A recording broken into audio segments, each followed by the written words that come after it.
Self motivation ഇഷ്ടമില്ലാത്ത ആരാണുള്ളത് അല്ലേ? നമുക്ക് ചുറ്റും നമ്മൾ ചെയ്യുന്ന ചെറിയ ചെറിയ കാര്യങ്ങളിൽ പോലും തെറ്റുകൾ കണ്ടെത്തി നമ്മൾ ഡിമോട്ടിവേറ്റ് ചെയ്യാൻ ഇഷ്ടം പോലെ ആളുകളുണ്ട്. എന്ന് വെച്ച് സപ്പോർട്ട് ചെയ്യാൻ ആൾക്കാരില്ല എന്നല്ല, സപ്പോർട്ട് ചെയ്യുന്നവരെക്കാളും കൂടുതൽ ഇങ്ങനെയുള്ളവരായിരിക്കും. ഈ സമയത്ത് നമുക്ക് ഏറ്റവും ഇമ്പോർട്ടൻ്റ് ആയിട്ടുള്ളതാണ് സെൽഫ് മോട്ടിവേഷൻ. എനിക്ക് അങ്ങനെയുള്ള ക്രാഫ്റ്റ് ചെയ്യുന്നത് ഇഷ്ടമാണ്, പക്ഷേ ഇത് ഞാൻ ഫസ്റ്റ് ടൈം ആണ് കേട്ടോ. ഈ ഒരു ടൈമിൽ നമ്മളെടുത്ത ഡിസിഷൻസും മോട്ടിവേഷൻസ് ഒക്കെ ഒന്ന് നോട്ട് ചെയ്യുന്നത് നല്ലതായിരിക്കും. ഇനി ഏതെങ്കിലും ഒരു സിറ്റുവേഷനിൽ നമുക്ക് നമ്മളെ തന്നെ നഷ്ടപ്പെട്ടു എന്ന് തോന്നിയാൽ ആ നോട്ട്സ് ഒക്കെ നമുക്കൊന്ന് റിമൈൻഡർ എന്ന രീതിയിൽ ചെക്ക് ചെയ്യാം. കളർ പേപ്പർ ഇല്ലാത്തതുകൊണ്ടാണ് കേട്ടോ ഞാൻ പെയിന്റ് അടിച്ചെടുക്കുന്നത്. പക്ഷേ നമ്മൾ നമുക്ക് വേണ്ടി ചെയ്യുന്ന ക്രാഫ്റ്റ് ആയതുകൊണ്ട് എത്ര റിസ്ക് എടുത്താലും കുഴപ്പമില്ല.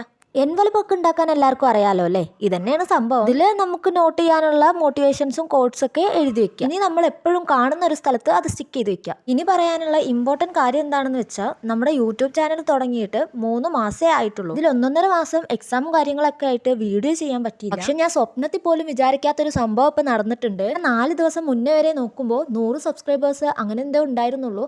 പക്ഷേ ഇപ്പം വെറും 4 ദിവസം കൊണ്ട് 1K സബ്സ്ക്രൈബേഴ്സ് കഴിഞ്ഞിരിക്കുന്നു. സബ്സ്ക്രൈബ് ചെയ്ത് സപ്പോർട്ട് ചെയ്ത എല്ലാവരോടും ഒത്തിരി താങ്ക്സ് ഉണ്ട്. വെറുതെ ആവശ്യമില്ലാതെ ഒത്തിരി കമന്റ് ചെയ്തവരും ഉണ്ട്, അവരോടും താങ്ക്സ്.